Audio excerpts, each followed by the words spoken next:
मुझे दया आती है उन बच्चों पर जिनमें मेरा बच्चा भी शामिल है। मैं भी उसी समाज की पैदाइश हूँ, उसी समाज के दबाव मुझ पर भी काम करते हैं। और ये रिसर्च मैंने संयोग से अपने बच्चे के प्राथमिक शिक्षा के बाद पढ़ी, पहले पढ़ी होती तब भी मैं क्या करता, दिल्ली में आपको एक भी अच्छा स्कूल मिलेगा ही नहीं जो मातृभाषा में पढ़ाता हो। एक ऐसा माहौल है, मुझे दया आती है उन बच्चों पर। वो घर में जब 9-10 महीने के होते हैं या 3 साल के जब होते हैं तब वो स्कूल जाना शुरू करते हैं। 2.5 साल का बच्चा अपनी भाषा में कॉम्प्लेक्स सेंटेंसेस बनाना सीख जाता है अपने आप, बिना एक शब्द भी पढ़े लिखे। आप घरों में देखिए छोटे बच्चों को, अच्छे से वाक्य बोलेंगे। और 2.5 साल का बच्चा तो नए वाक्य बनाने लगता है, वो भी जटिल वाक्य, सरल वाक्य नहीं। उस बच्चे की इतनी गहरी पकड़ एक भाषा में हो चुकी है, एक भी दिन स्कूल नहीं गया है।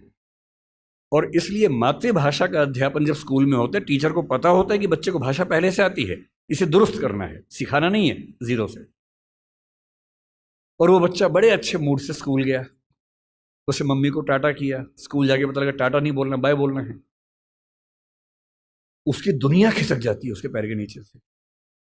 वहां उसे पता लगता है कि भिंडी नहीं है, ये लेडी फिंगर है। तुम जो लाए हो वो आलू नहीं है, पोटैटो है। रोटी नहीं है, ब्रेड है। ठीक है, ब्रेड तो वो होती है नहीं, वो सब ब्रेड्स होती हैं। समोसा है ही नहीं इंग्लिश में, उसको पता लगा कि होता ही नहीं है तो। और वो बेचारा एक अजीब सी कश्मकश में है। उसे अपनी भाषा में सीखना था कि जीरो क्या होता है, संख्या क्या होती है, एक क्या होता है। उसे अपनी भाषा में सीखना था कि सरकार क्या होती है, दुनिया क्या होती है, चलती कैसे है। उसे सीखना पड़ रहा है कि पहले ये समझो कि दुनिया नहीं वर्ल्ड होता है। अब उसकी आधी से ज्यादा ऊर्जा वर्ल्ड पे अटकी हुई है और बाकी बची खुची ऊर्जा से वो समझ रहा है कि वर्ल्ड होता क्या है। उसकी आधी ऊर्जा लगी नंबर शब्द याद करने में, ना कि ये समझने में कि संख्या क्या होती है, नंबर क्या होता है। एक अजीब सी साजिश दुनिया भर में चल रही है कि दुनिया के हर बच्चे को उसकी मातृभाषा से बचपन में ही वंचित कर दो। उसे एक ऐसी भाषा में सिखाओ जहां उसके लिए वो भाषा सीखना अपने आप में चैलेंज हो। और इसलिए आप देखेंगे कि अगर ज्ञान की दुनिया में दुनिया भर की भाषाओं के आम आदमी शिरकत नहीं कर पा रहे हैं, गलती से भी ये मत सोचिएगा कि दिमाग वाले लोग बहुत कम होते हैं और वही आगे बढ़ते हैं। दिमाग वाले अधिकांश लोगों को बचपन में ही खत्म कर देने की साजिश दुनिया भर में चल रही है। और जो अपनी भाषा में पढ़ ही नहीं पाएगा वो कैसे आगे बढ़ेगा, कैसे सीखेगा। मैंने 10वीं क्लास तक हिंदी माध्यम से पढ़ाई की है, उसके बाद अंग्रेजी सीखी है, ठीक से सीखी है। अंग्रेजी मुझे कहीं कोई समस्या नहीं आती है, इसमें क्या कोई परेशानी है। मैं आज भी अपनी भाषा में गीत सुनने में ज़्यादा खुश होता हूँ। मुझे फिल्म देखनी मैं हिंदी में पसंद करता हूँ, नाटक देखना हो हिंदी पसंद करता हूँ, मजाक करना हो हिंदी में पसंद करता हूँ। पढ़ना हो कोई ऐसा विषय जो हिंदी में नहीं है तो इंग्लिश में पढ़ता हूँ, इसमें क्या परेशानी है। लेकिन मुझे कोई बचपन से ही मजबूर करे कि मुझे दूसरी भाषा में, संयोग से अंग्रेजी है, फ्रेंच भी हो सकती थी, पुर्तगाली भी हो सकती थी, जो जीत जाता उसकी भाषा ढो रहे होते। ज्ञान विज्ञान की दुनिया में मेरा निजी विश्वास है इस वर्चस्व को तोड़ना बहुत जरूरी है। हम हिंदी में हजारों शब्द क्रिएट नहीं कर पाएंगे 2 दिन में, सही बात है, मुश्किल है। और हमें इतना शुद्धतावादी या प्यूरिटन होने की जरूरत नहीं है कि हम सारे शब्द अपने ही गढ़ेंगे। हम तो इंटरनेट को अंतर्जाल ही बोलेंगे, हम कंप्यूटर को संगणक ही बोलेंगे, तो आप अकेले ही बोलते रहेंगे, कोई पूछेगा नहीं आपको। जो शब्द अंग्रेजी के प्रसिद्ध हो गए उनको मान लीजिए। जापानी भाषा का शब्द है रिक्शा, आप रोज रिक्शा में घूमते हैं, कभी आपने कहा कि रिक्शा को मैं नरयान बोलूंगा? कई लोग बोलते हैं नरयान, कि मनुष्य द्वारा चलने वाला एक विमान या वाहन। क्या बकवास है। अरे जो शब्द जिस भाषा से आया, प्रसिद्ध हो गया, अपना लीजिए उस शब्द को। और उसके बाद भाषा में असली समस्या शब्द नहीं होती है। भाषा विज्ञान में एक होता है जिसको मॉर्फोलॉजी कहते हैं, एक सिमेंटोलॉजी होता है, लेकिन जो सबसे महत्वपूर्ण स्ट्रक्चर है सिंटेक्स है। सिंटेक्स का मतलब है वाक्य का निर्माण कैसे होता है, शब्दों का क्रम कैसे तय होता है। किसी नई भाषा को सीखने में सबसे बड़ी मुश्किल आती है सिंटेक्स सीखने में। आप हिंदी भाषा के सिंटेक्स में अंग्रेजी के शब्दों को शामिल कर लेंगे, रत्ती भर समस्या नहीं आएगी।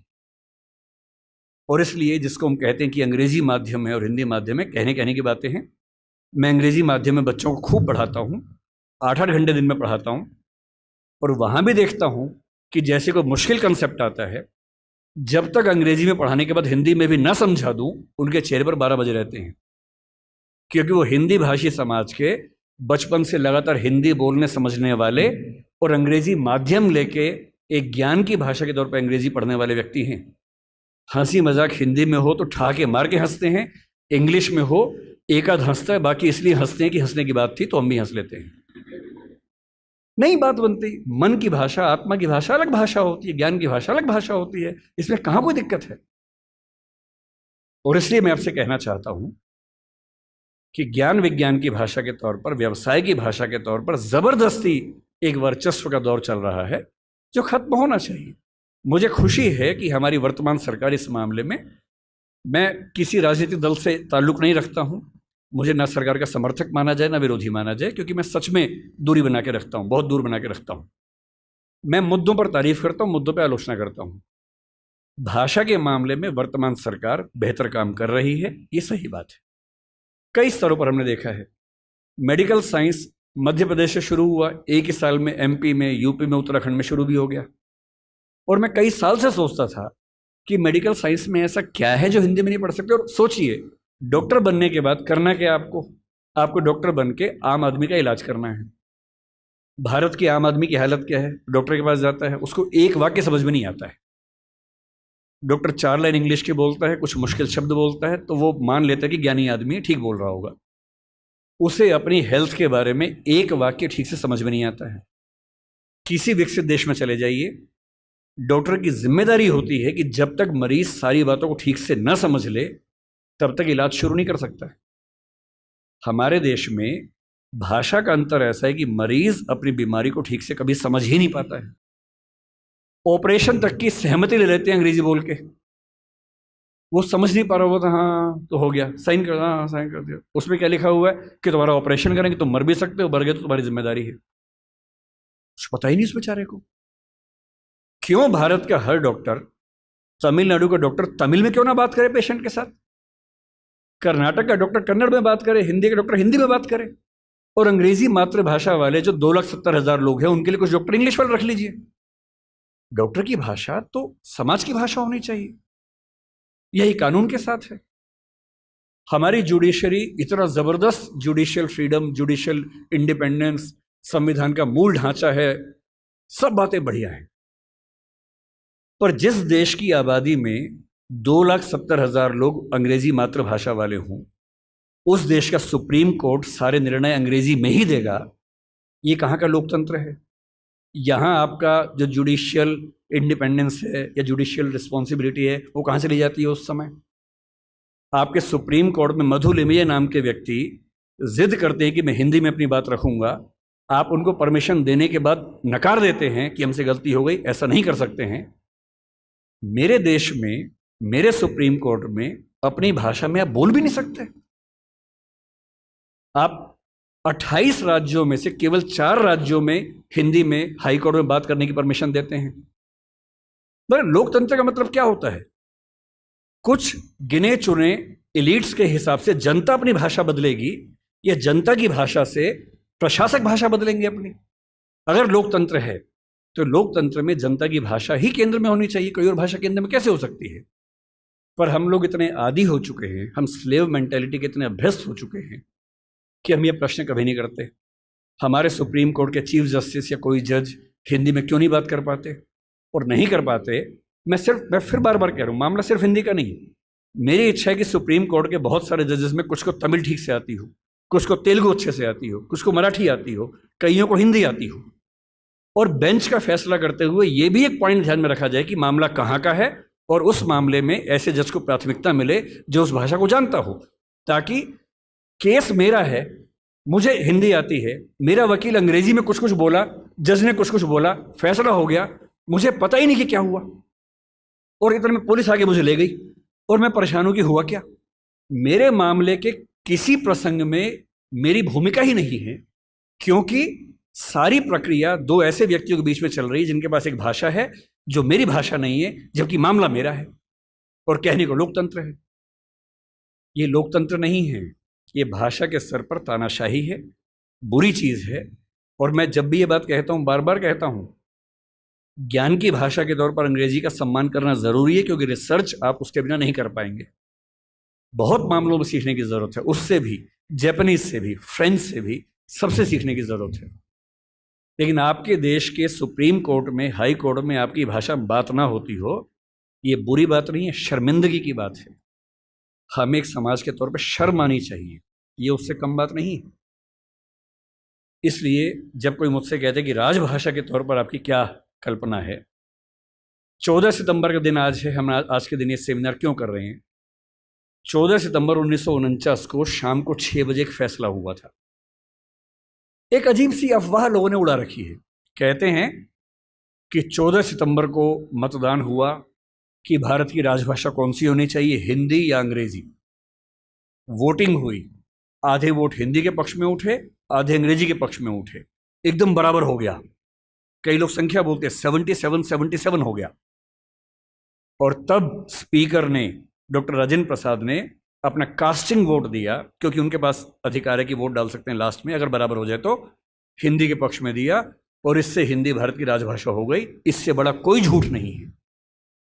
ऐसा कुछ नहीं हुआ था संविधान सभा में, सफेद झूठ है। 12 सितंबर को शाम 4 बजे इस मुद्दे पर बहस शुरू हुई। संविधान सभा की डिबेट्स पढ़ के देखिए, 180 पेज की डिबेट है राजभाषा की, 180 पेज, 1-2 पेज का मामला नहीं है। संविधान सभा के वॉल्यूम 9 में ध्यान से पढ़िए, पेज नंबर लगभग 1130 से 1390 के आसपास का मामला है। 180 पेज की डिबेट है, उसमें खूब मुद्दे हैं, छोटी मोटी वोटिंग हो रही है के मामलों में। संविधान सभा का बेसिक उसूल था कि अंतिम रूप से वोटिंग नहीं करेंगे, सहमति से काम करेंगे। वोटिंग बीच बीच में होती रही। पहला विवाद यह था कि राजभाषा कौन सी हो, हिंदी हो कि अंग्रेजी हो या हिंदुस्तानी हो। अंग्रेजी पर तो बात थी नहीं, हिंदी या हिंदुस्तानी। महात्मा गांधी हिंदुस्तानी कहते थे, पर 1949 में वो थे नहीं। उनका हिंदुस्तानी का मतलब था हिंदी उर्दू का मिक्सचर, जो देवनागरी और फारसी में लिखी जा सके। दूसरा स्कूल ऑफ थॉट हिंदी की बात करता था। अंत में सहमति बनी, हिंदी ही भारत की राजभाषा होगी। राजभाषा यानी सरकारी कामकाज की भाषा।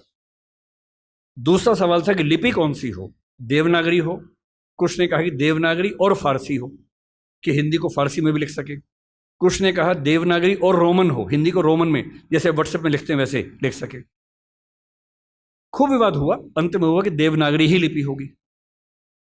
तीसरा विवाद यह हुआ कि जो अंक हैं हिंदी वाले, जो 1 से 0 से 9 तक के अंक हैं, वो हम अंग्रेजी के ढांचे में लिखेंगे या हिंदी के ढांचे में लिखेंगे। इस पर मतभेद था सबसे ज्यादा, इस पर वोटिंग में बराबरी हुई थी। और अंत में वोटिंग से नहीं, संविधान सभा के बाहर की बातचीत में समझौता हुआ।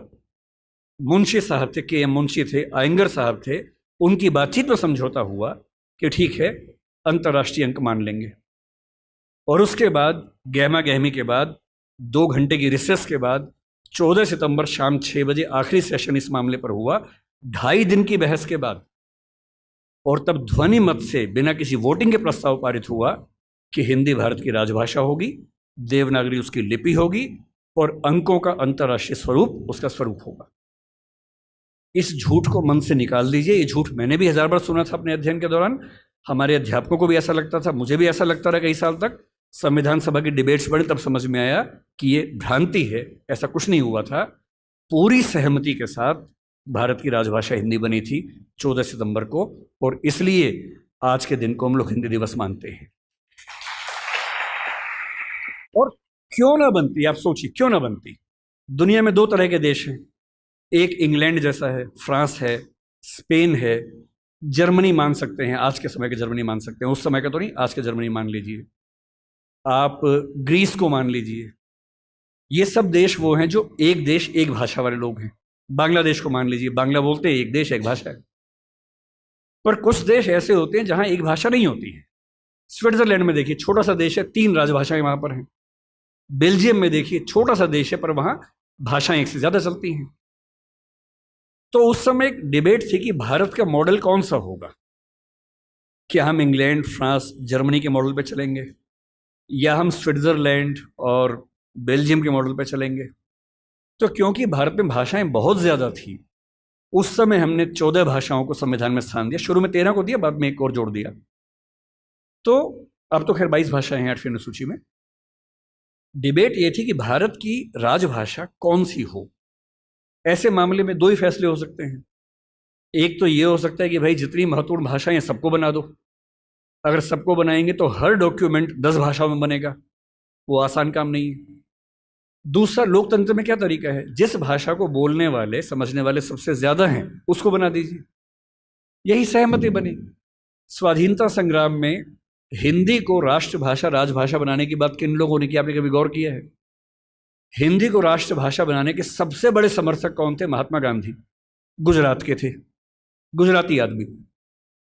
के.एम. मुंशी गुजरात के थे, पटेल गुजरात के थे, आज भी गुजरात के दो लोग लगे हुए हैं। हिंदी को भारत की राष्ट्रभाषा बनाने की जो बात आई है, हिंदी समाज से ही नहीं आई है। महात्मा गांधी गुजराती व्यक्ति होकर हिंदी के पक्ष में सबसे ज्यादा अड़े हुए थे। महाराष्ट्र में तिलक थे, सावरकर थे, वो मराठी की बात नहीं कर रहे, वो हिंदी की बात कर रहे थे। पंजाब में लाला लाजपत राय थे। आप बंगाल में जाएंगे, केशव चंद्र सेन से परंपरा शुरू होती है, सुभाष चंद्र बोस तक परंपरा जारी है, वो सब हिंदी की बात कर रहे हैं। पूरे भारत में, दक्षिण भारत तक में ये सहमति बन गई थी। महात्मा गांधी ने पूरी एक संस्था खड़ी की, दक्षिण भारत हिंदी प्रचार सभा। कितने साल तक काम करते रहे वहां पर। एक सहमति बनाई पूरे देश में, क्योंकि इतना बड़ा स्वाधीनता आंदोलन बिना एक भाषा के नहीं चल सकता। बेबीलोन की कथा बन जाती, बाबेल जैसी, कि सब लोग अलग भाषाएं बोलते हैं, लड़े कैसे अंग्रेजों से।